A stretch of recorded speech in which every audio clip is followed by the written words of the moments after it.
Oh my goodness, we are here, ladies and gentlemen, the very first episode of The Big Sip, where we are spilling that knowledge on some sip that matters, amplifying the brown and black voices of our beautiful community, Napa Valley, beyond, really trying to highlight and focus on having an emphasis on, the wine industry, the culinary industry, the arts industry. There's so many things to tap into, and really that's what this show is about. Spilling that knowledge on the people doing the work day in and day out so that we can all just go ahead and make sure that we are amplifying those voices. We're bringing that diversity to the table, equity to the table. I'm your host, Gabriela Fernandez. Super excited to be here with all of you. And more than anything, so excited to just be kickstarting this series with one of my favorite people on this planet. And when I tell you, you are going to be blown away by this human. She is the epitome of just everything wonderful.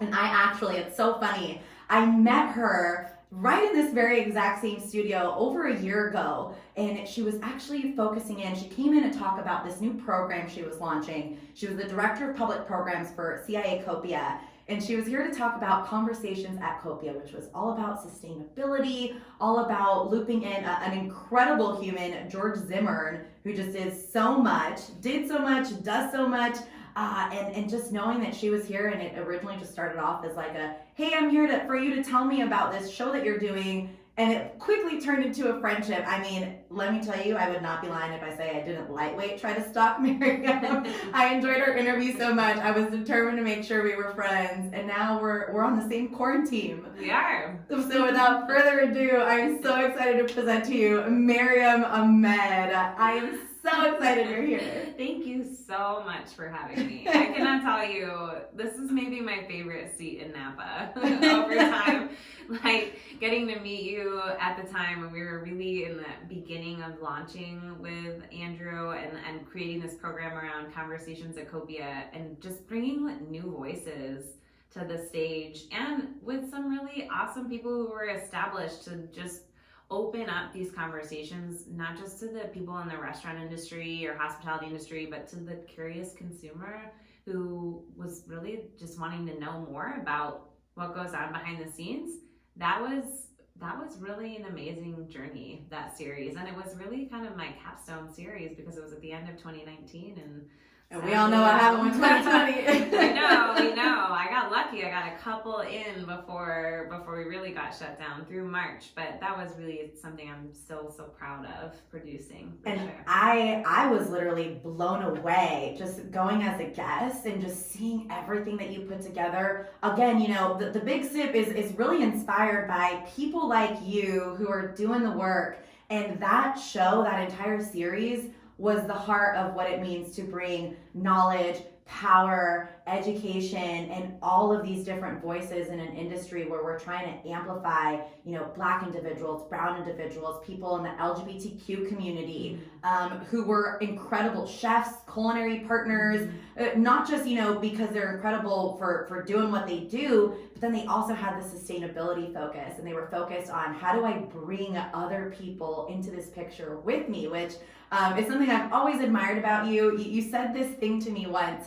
We were on a hike where you said, carry as you climb. And that has stuck with me since you said it. And I'm just like, that defines you. I know that because of the number of months now that I've gotten to know you. Years. I'm going on 2 years now. The friendship is increasing. But it really just defines, I think, everything that you're all about. You are always at the center and core of chefs, sommeliers, activists, making sure that you're amplifying the BIPOC community, the voices in that community, making sure you're advancing women, anybody interested in, engaging in what they have as an idea and actually bringing that to fruition. Like, you are the magic that makes that happen. Well, thank you so much. You should follow me around everywhere and do my elevator pitch for me. That would be amazing. But I can't take credit for Carry As You Climb. It's something that I read a time ago and it just hit me. It struck me as something that absolutely should be a mantra.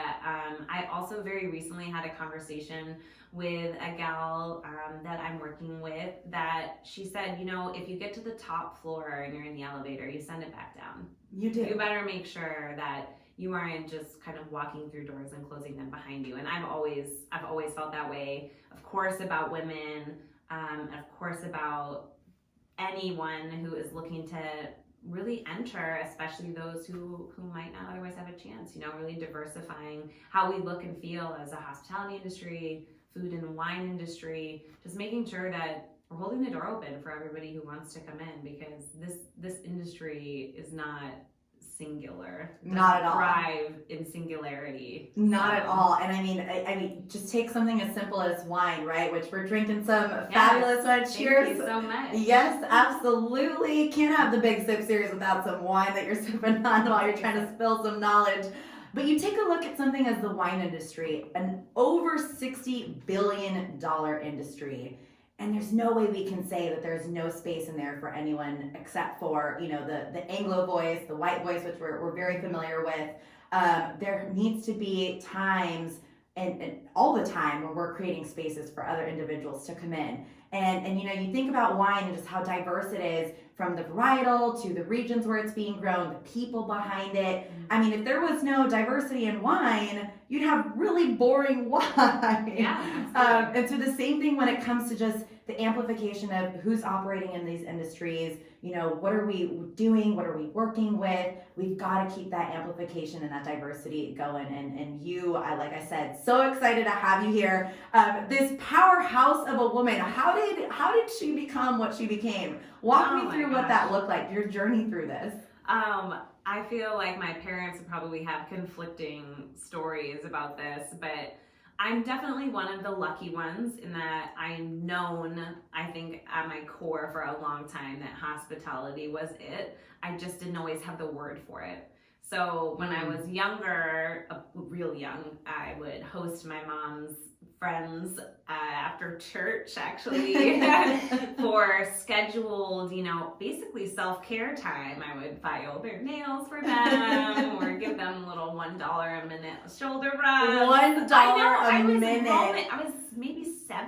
I don't know. You're a baller. If you had a 60-minute massage, that's $60 in your pocket. Everybody needs candy fund money, okay? I mean, let's talk about what's important right now, right? The candy fund. I was prioritizing any candy I could get, and I got it by hosting my mother's friends and keeping a schedule and a black book and all of the things that you would, now expect. Okay, well, that's a highly organized individual, and she was making appointments at the age of 7. Shocker, she's in the hospitality industry now.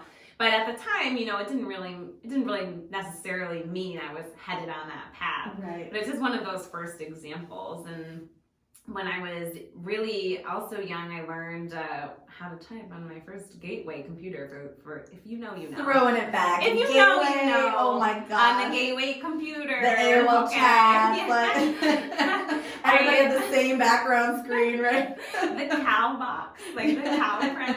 And I had one, and I learned how to type and print, so I would type menus up, and I just, my family wasn't always together when I was growing up, and so those special holidays, bringing everybody together over, a curated menu, it was me that forced my family to really have some kind of tradition every year. And I would type the menus, and it just was, again, I think my parents were like, I don't know, who's responsible for this? Like, my mom's raising looking at this my girl? dad, and they're like, he's looking at her, and they're like, I don't know. Where'd you get this from? Yeah. So my parents truly were really supportive, but had no idea what to do with me. Both had very scientific backgrounds, did not grow up knowing they were going to be hospitality professionals, and to this day are not hospitality professionals.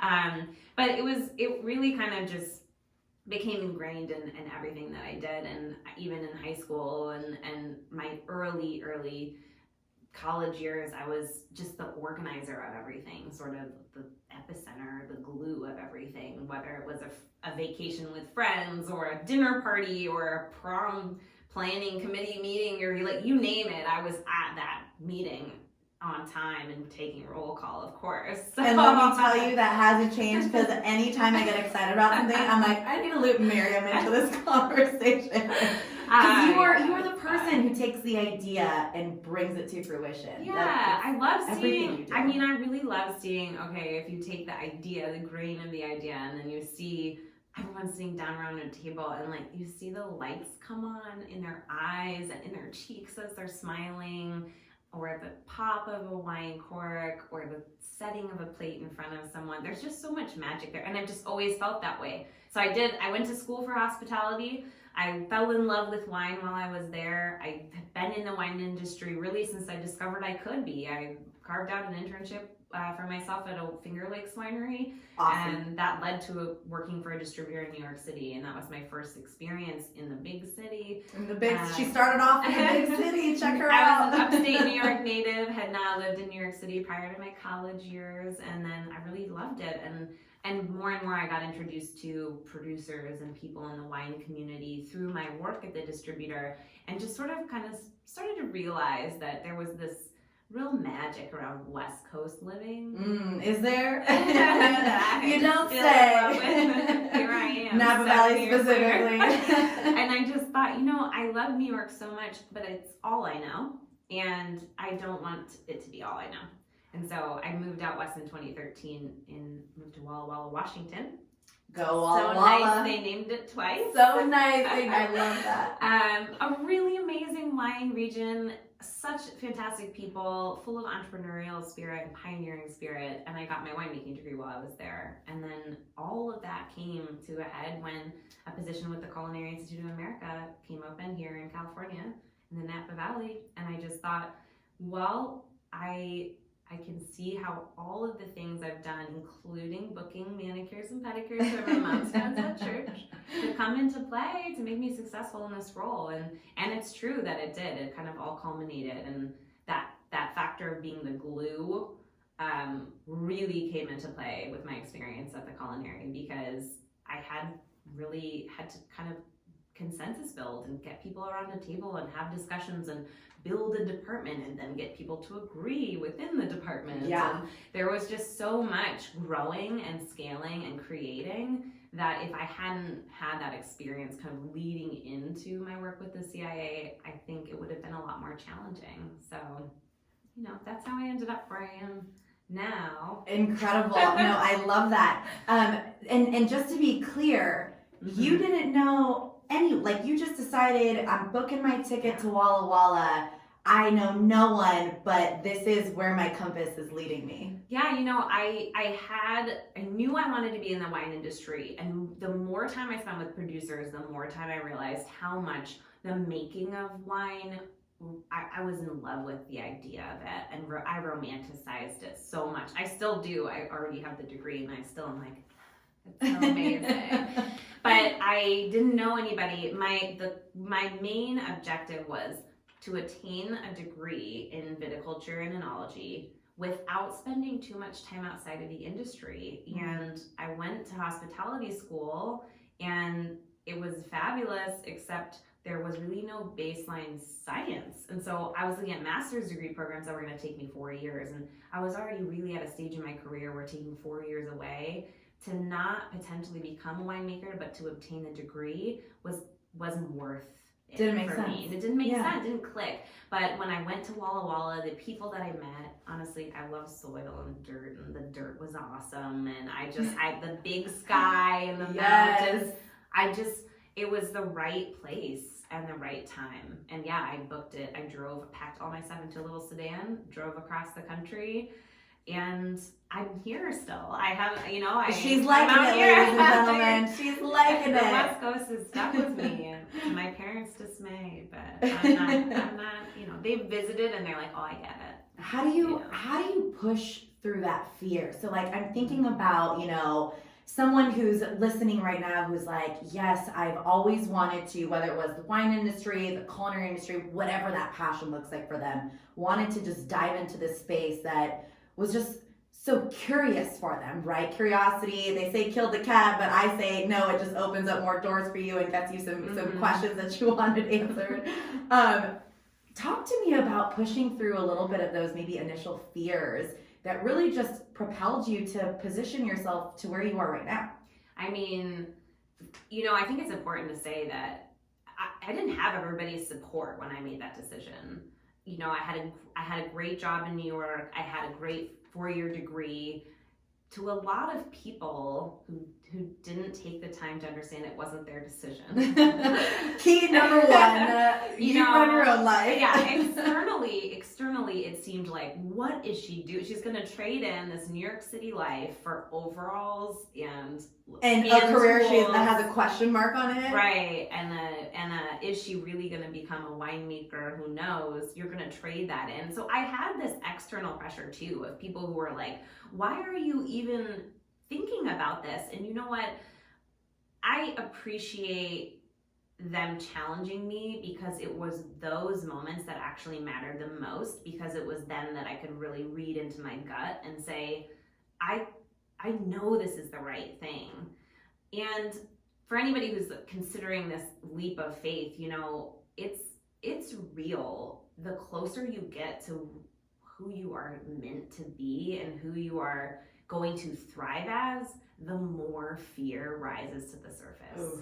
So the closer you are, you're probably a little bit scared, and you're probably a little bit uncomfortable and feeling awkward, but you're probably really close. If it doesn't challenge you, it doesn't change you. That's right. Like, the closer you are to the edge of your comfort zone, the closer you are to expanding. Like, and I mean, I can only speak from my experience, which was, I had never driven across the country.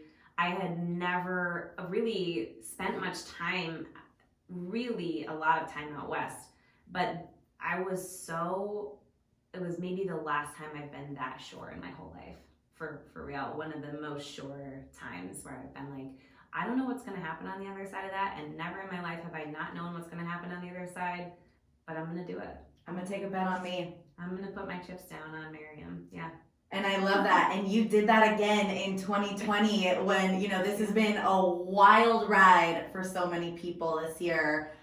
Industry shutting down, people losing their jobs. I know everybody out there has been impacted in some way, shape, or form. But it's also really beautiful when there are challenging moments and we can take sometimes the sourest lemonade, the lemons that we've been handed, and make something that resembles lemonade, right? Or we can take these grapes that maybe have some smoke taint to them and try to make this a beautiful expression of wine. And you are doing that right now. You just launched officially Maryam and Company, your own actual company. Yes, I did. Congratulations. I'm so excited for you. Thank you so much. It's been probably a long time coming, given that I was running a business at age 7. At age 7.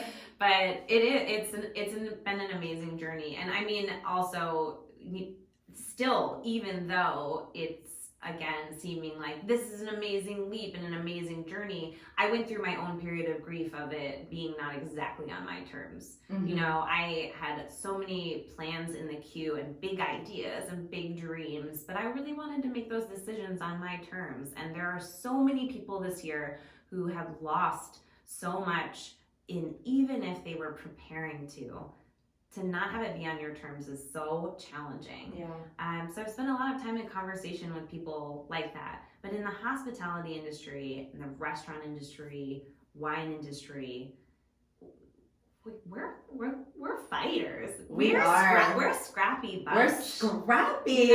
Innovators and people who kind of don't take no for an answer. So it was also emboldening to hear so many people say, well, that didn't work, but this is what I'm doing next. Mm-hmm. And to be taking leaps of faith along with me in their own journey, it's encouraging. You say, okay, well, I think I'm ready for this risk, but you do need time. I think everybody needs time to mourn so much from this year, but to acknowledge it may not have been on my terms, but here I am anyway. And there's a direction I can still head into. Absolutely, there are still options. Yeah, and we just got to look for them, and not just look for them. Have that opportunity, have that courage to take the leap of faith into yourself.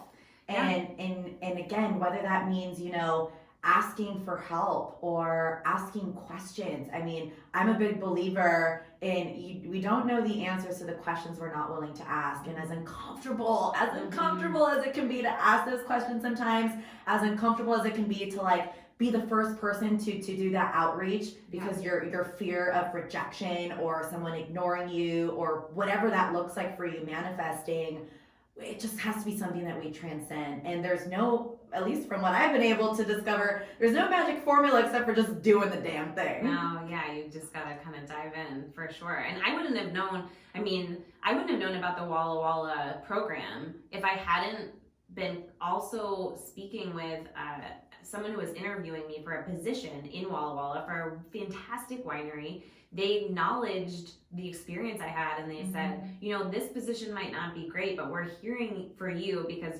it wasn't a good fit because I was ready for a really big challenge. And I think they sensed that. And they said, we're so happy that you are interested in Walla Walla, but maybe this program could be a good fit given what you're trying to go after. And if I hadn't been more honest and asking really discerning questions of them, I maybe would have not found out about the program. You know what? So, I love that you just said that because I think sometimes the mistakes that we make is we're so eager to want to get to step D before even going through A, B, and C. And so sometimes we trade a little bit of that honesty with ourselves for mere relatability.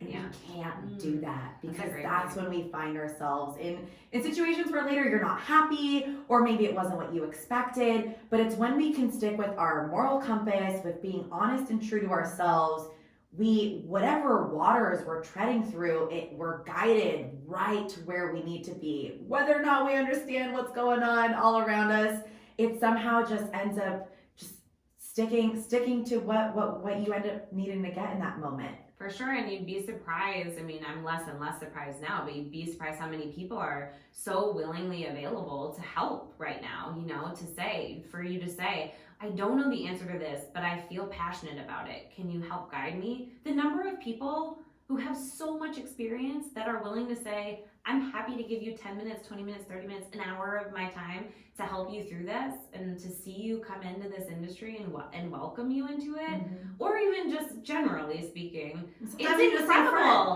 people are available. People are available and open and willing to say, to listen really and to guide you, So I think, sometimes we do skip some steps, sometimes unintentionally, and sometimes we bite off a little more than we could chew. But right now, it's a little bit, it's encouraging to take a risk because people are here for it. People are saying, this is what I know and what I've learned.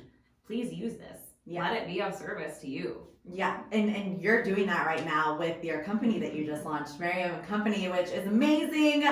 Make sure if you're not following her, if you haven't checked it out, we'll make sure you have that webpage for you to go and search right before we wrap this up. But that is the epitome of what you do now. You take folks' ideas. You know what? I'm not even going to spit the words out. You're going to spill some knowledge right now on exactly what you do. Let us know, what's the big sip? Well, the big step on Maryam and Company is that I help brands connect to and really grow their audience by offering curated programs and experiences. And that sounds like a really top line description of what we do. Because it is. Toot your horn. All right. But what that really means is we help brands understand who they are and how they want to communicate to people through the experiences that they can offer. And, right now that means virtual.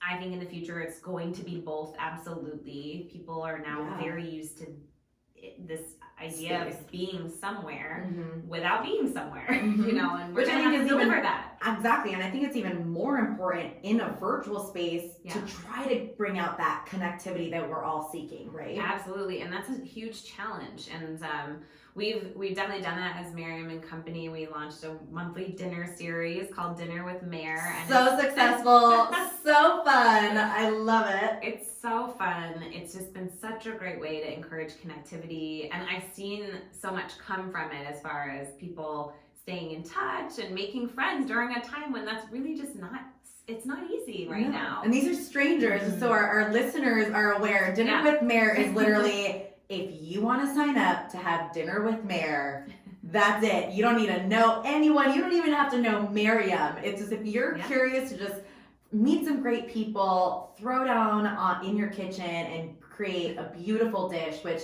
let me tell you, Maryam and Co. stitches the entire experience together, from your ingredients list to how you're going to be preparing your food, and then everyone logs onto a Zoom call. I was so excited when we did that over the summer, and it was just so great. Like you said, so many wonderful people who just met that later stay in contact. Like, I'm still in contact with so many of them, and I'm like, oh my gosh, it's like my new friends. Like, what's up? Yeah, it was so fun I didn't really intentionally create that space, and now it is a very intentional space for connectivity, and I love it so much because there are people who arrive who I don't know, and I get to host them for dinner, which is one of my favorite things.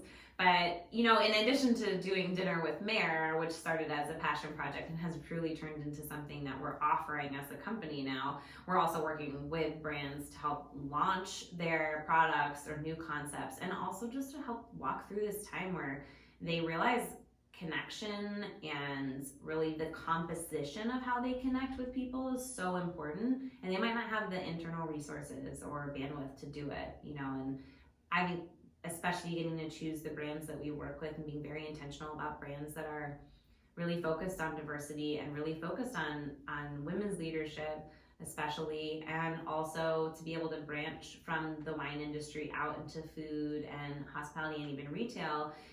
That's really special to me because I can make sure that my impact on the community is very known, as far as the projects that we're working on, and we're amplifying.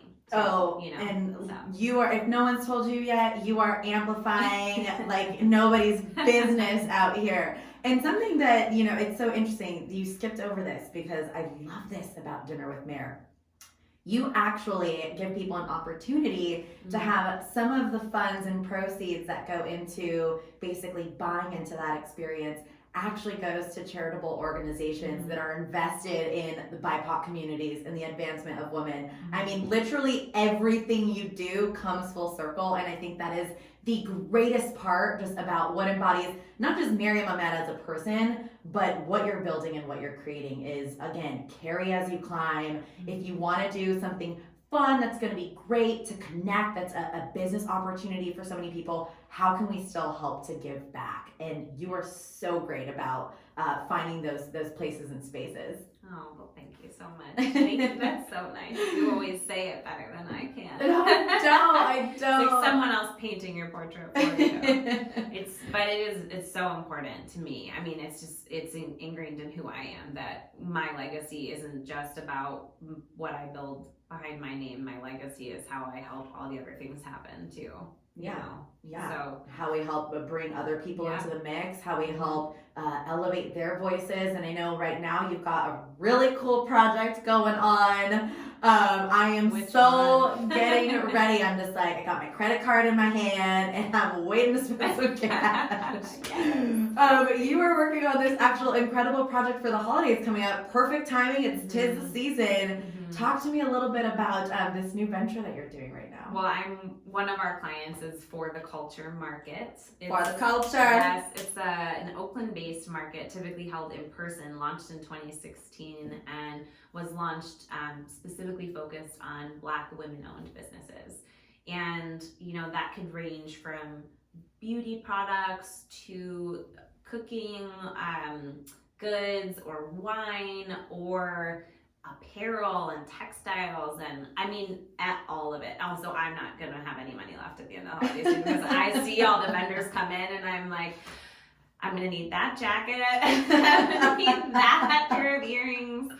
So true. But I just look at your earrings all the time and I'm like, where do I get those? You're like also like my walking sort of sales pitch wardrobe, because you're like, I got this shirt from this person who's selling it so that they can contribute to this organization. I'm like, absolutely. Sold, I'm buying. Yes. Well, you know what? There's power in your purchase, and you can take that to the bank. True. So with this particular market, we're bringing together over 40 vendors, people who are selling, like I said, those goods that I was mentioning, into one place for the holiday weekend, and we're offering community experiences. So that's where I come in, and this gal Janae, who works with me, she's our operations manager. She's actually really sort of the Wonder Woman behind how we're handling everything with the vendors, because it has to do with a lot of platform building and technology, and bless her for knowing how to deal with all of that. It's not my I'm not the tech expert over here. That's for sure. No, but the real special piece about For the Culture is that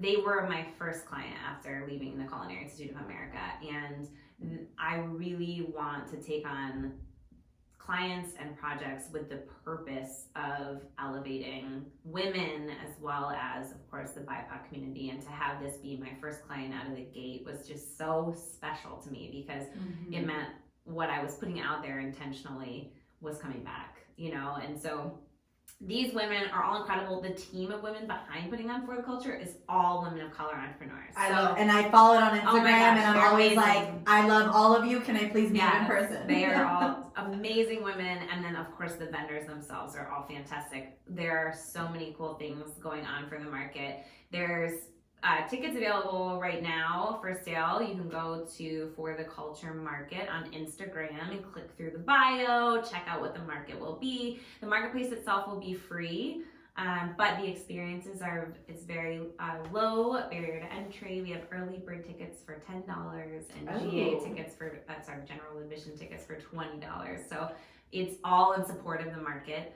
And you get some really cool experiences if you end up buying the experience level tickets. So really, really fun project. And the women, I cannot sing their praises enough. And I'm so, so grateful the timing worked the way that it did. And like I said, I'm not going to have any money left at the end of the holiday season, so I'm going to be spending it all at the market. I'm going to be right there with you, Yeah. going into the 2021 year, but I'm fine with that if it means, hey, we're spending our dollars in the appropriate places. Yeah, absolutely. Which I think is important, right? Even as we're sitting here, the inaugural series of the Big Sip, where we're talking about, the importance of bringing in Black voices, brown voices, LGBTQ voices, women voices into the spaces that they're operating in. We all really have the option to tell ourselves, where do I want to put my money? Who do I want to support? What kind of people do I want to support? What values do I carry that I want to see, being influenced in my purchasing power? Because every single person has purchasing power. And when we can start to acknowledge that power that we have and actually filter it into people, organizations, businesses, ideas that are funded and funneled through and inspired by a diverse group of individuals who are doing the work, boots strapped on the ground. It feels good investing in them, especially when you see them start to flourish and then you just see everything coming to fruition. It's a beautiful thing to be a part of and to witness on the outside, as much as I'm sure it is being the person right at the core of it, the glue. Yeah, I think together. It's super important for people to understand female entrepreneurs keep over half of every dollar in their community so that they receive. So if you are supporting a female entrepreneur, you are also supporting your community. So that's already a service, and don't take that for granted. And the other thing is, it's been a hell of a year. Shop small. Can you say that again? Shop small. So many businesses, nearly half of Black-owned businesses have been shut down by the pandemic, and the just striving to get funding to reopen or reinvent. It's just, the numbers are abysmal. And if you think you know how low the number is, you should look, because it is much lower than you think as far as what funding is available from not only small business loans and really just peer-to-peer loan availability, but also from a venture capital standpoint, there's just not a lot of funds being allocated to Black-owned businesses. And so anyway, shop small, because this year has been hell on earth for all of us. And I think, if there's anything you can do this holiday season, it's be just super intentional with your dollar. And I feel like everybody has that at the top of their mind, right? Like I have this little bucket of money that I still have from 2020. How am I going to make it last throughout the year? But not just thinking about how are you going to make it last and how are you going to use it, but where are you going to use it? What's the impact of it? What is the impact of it? I love that you just said that. And I'm curious, my wheels have been turning here. I'm curious to know who has impacted you throughout your life to really guide you and stitch you into the beautiful, wholesome individual that you are right now. That's such a great question. I talked about my parents earlier because they really truly didn't know what to do with me. And when I finally figured out there was some kind of university path that I could follow in hospitality, they said, okay. I think that it wasn't just about them stitching me, it was them allowing me to say, this is wholeheartedly 100% who I am, and this is how I'm going to continue to be and grow as that person. And they were like, okay.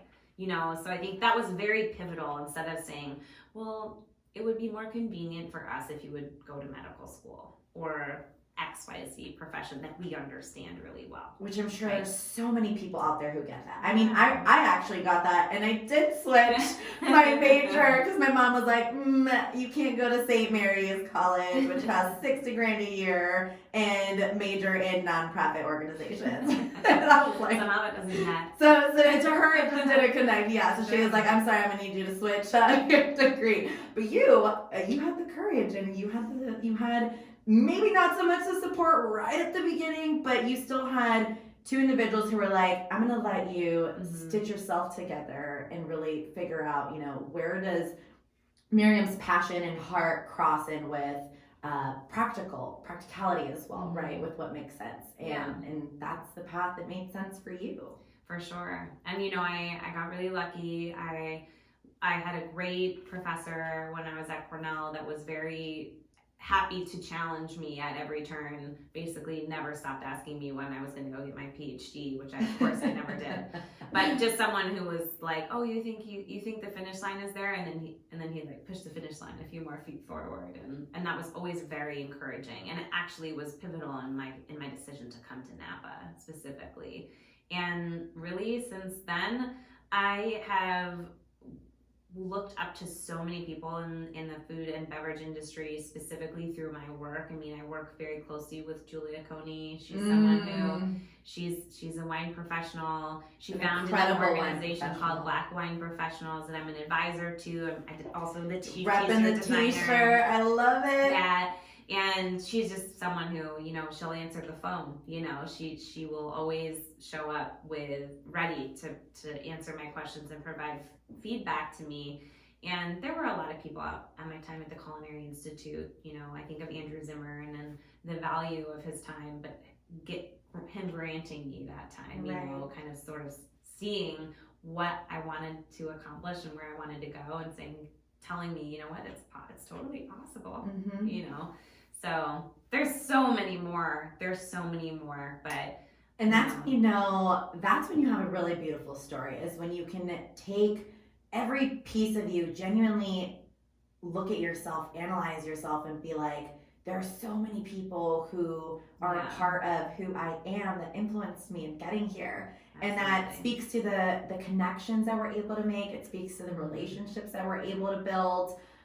It's just such a beautiful thing. And so I think that's why I really just want, anybody tuning in right now, if you're thinking about doing something, whether it's wine, whether it's hospitality, whatever that looks like for you, and you're wanting to take that leap and you just don't know how, look at your circle, look at your community, look at who's currently around you, who you're operating with, and just start asking questions, pick their brain, ask for advice, just have enough faith in yourself, in what you know, not what anybody else is telling you, what they think you need to be doing, but what is your passion, things that you enjoy, things that you're even curious about, even if it's just like something new that you're wanting to dive into that you've maybe never even explored, take advantage of that. Absolutely. I mean, I would echo that. I would also say, if you're looking around and you're not feeling necessarily like you have someone who's challenging you or willing to challenge you in a healthy way, then that would be the first person I would try to get into my circle, would be someone who I can reliably trust to listen to me, to acknowledge where I'm coming from, but then not always, but most often be willing to challenge where I'm coming from, or challenge the bar that I'm setting, or the next task that I've chosen, because they're the person who's going to help you gut check every time. And like I said earlier, sometimes that challenge, you're going to say, thank you so much. I love you. I value your opinion. I just don't agree with it right now. And they're going to be able to say, okay, Maryam, you moved to Walla Walla and I support you anyway. Thanks, Mom. Thanks, Dad. So I just definitely, I think that. And I think, you know, I have so many amazing female friends in my life that I live and breathe by, you being one of them. But, you know, I think about, like, I have to have my annual Galentine's Day gathering. I don't know what I'm going to do in 2021. Fun. But we made it We did make it. Right at the cutoff. I know. We had a nice little get together. But, you know, if you weren't in a room, I don't know, I think this is going around, this meme about, like, spend time with people who are going to bring your name up in a room full of opportunities, right? Surround yourself by people who are going to say, that sounds like something that would really make Gabby tick, and I want to make sure that she knows that's an available opportunity. And that's part of it, but the other part is on you to express your interest in those opportunities to the people who you trust to mention your name in the room. A little bit of accountability that's in there, right? Just a little bit of accountability. Yeah, absolutely. What would be the biggest, I guess, the core of the advice that you would give someone, not necessarily having to be in the wine industry or hospitality, but just from all of your life experiences that have brought you to this moment where you were beaming? I mean, you are glowing right now just seeing where you're at. And I hope you notice that yourself, because if you don't, I'm right here to remind you, girl, every single time. What would that advice look like if you know, there was someone who was sitting across from you right now that was like, where do I go from here? How do I get this done? I mean, I will acknowledge that everyone's risk is different. Everyone's what you can risk is different. So maybe you can't risk putting all of your stuff into a car and driving to Walla Walla, but maybe you could risk looking online at what it might take to get there. You know, you can take baby steps for risk. That's a huge piece of what's at the core, because if you're just thinking about it and it's swirling in your head and maybe it's come up 5 times or 10 times or 15 times, the likelihood of that little nudge in your gut going away is very low. It's just sort of going to get louder, maybe a little bit more uncomfortable, until it says, look at me! Open the internet and Google it or something, or have a conversation with a friend. So I acknowledge that not everyone's risk-taking position is going to be the same. But I would just, at the core, if there's fear coming up for you, take a moment to find out where the fear is coming from, what experience maybe the fear is stemming from in your previous experience. But then also ask yourself, well, but what if I did? Like, what's the worst thing that would happen if I did? Mm-hmm. Which sometimes is nothing. Nothing. What's the best Except for thing? What we made up in our head. What's the best thing that could happen if I did take that risk? And what happens if I don't do anything? If I do or I don't, or I stay perfectly still?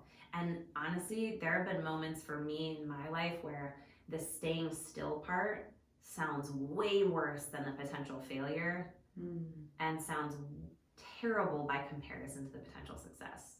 So if you can just stop and ask yourself those questions, gut check, at every turn, those risks that seem really big start to seem a little smaller and more possible. And I think just at your core, you know, you got you. You do got you. Because who else is going to have you? You know, and so many people probably do have you, but you got you. And that's the most important thing, I think, you know, at your core is just, thank you so much for that advice. But this is screaming from inside my gut. I'm going to go do it. I'm not going to apologize for it. And if I fail, the worst thing is that I fail. You learn the lesson. Pick myself back up. I'm not a believer in losses. I'm like, there's lessons, no losses over here. And sometimes it could be the biggest lesson of your life, colossal. But at the end of the day, it teaches you what's either not or what is. And it teaches you as well just the tenacity that you might have that maybe you didn't know you had before. You know, because just because something didn't work out doesn't mean that there wasn't good that still came out of it. whether it was a lesson learned, whether it was a new connection made, friendships and opportunity. I mean, through it all, we grow through what we go through, and we always hope that it propels us into a better place. And even when it doesn't feel like that's happening, even though none of us can probably look at 2020 and be like, what good came from this year? I'm sitting across from someone who just launched her own company and is working with FTC Market for the culture, about to light it up for the holidays. Like, what? Sometimes we're just like, life just like shoves you into this really uncomfortable place. And it's through that uncomfortableness that we kind of have to sift through the BS, and we have to find ourselves, and we have to be willing to face sometimes the questions that we haven't been wanting to answer ourselves for ourselves. Yeah, absolutely. And that's where you're like, oh, that didn't kill me. I'm still here. I'm resilient. I'm badass. I'm badass. That's right. Oh my gosh, I love it. I'm so excited we kicked off this series with you. I wanted no one else. You were the first person in my mind that I was like, oh, I already know who's coming in here. So I am just elated at the fact that you are sitting here with me, that we're sipping on some wine, we're letting everybody know, spilling that knowledge on just beautiful individuals like you who are at the core of doing the work. And by the work, I mean obviously advancing not just the BIPOC community and women, but really honing in on how do we continue to diversify and include so many individuals in a space that hasn't always necessarily opened itself up to include the voices of many different people. Yeah. So cheers to you, my friend. Cheers. Hats off. Congratulations on this fantastic endeavor. Congratulations to you. So how can people connect with you, stay in touch, if they want to be a part of, and maybe they have an idea they're trying to explore, and they're like, I need Maryam and Company to be all over this. How do we get access to you? I know how I have access to you. How does the rest of the world? Don't text me. I already can't reply. There's like 15 unread messages on my iPhone. Well, I love meeting new people and connecting, and I mean, any number of ways. I am on Instagram at Good Friends Good Food. Not changing it. Not gonna say sorry about it. That's again how we know she's right where she needs to be.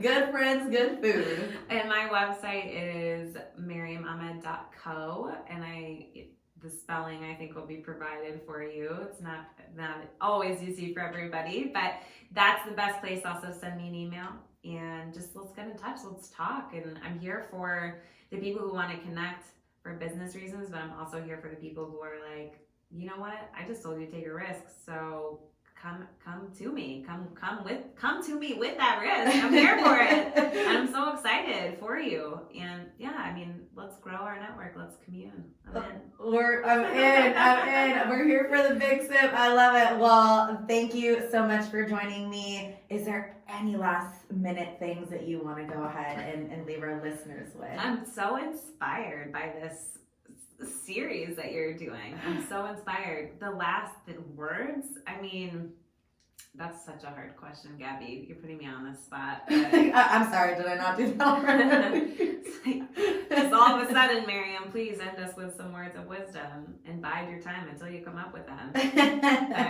No, I mean, all I can say is we're all learning at lightning speed right now, and just I hope you're spending some of that time learning about you, and as you learn about you, that you really sink your teeth into some of the things that make you tick, and that doesn't have to be what makes the person next to you tick, and it doesn't have to be in the form of validation by likes or comments. It can be validation through how you feel when you wake up in the morning, or that new friend you made, or that reward that you got from investing in yourself. So I don't know, is that okay? Are you kidding me? That's freaking perfect. I was like, the moment she spoke, I was like, and ladies and gentlemen, this is Maryam and I love you. You're the greatest. Thank you Cheers so much to you. for having me. I'll see you at FTC Market. I'll see you there. All right, y'all. Tune in next week. We'll have the next special guest. But until then, Maryam Ahmed, great friend, incredible human being at the core and center of, like I said, basically everything. Chefs, sommeliers, entrepreneurs, women, people of color. She's doing the damn thing. I want y'all to get to meet her. So make sure you head on over. Check out our Instagram page. Good Friends, Good Food. My dear, I love you seriously so much.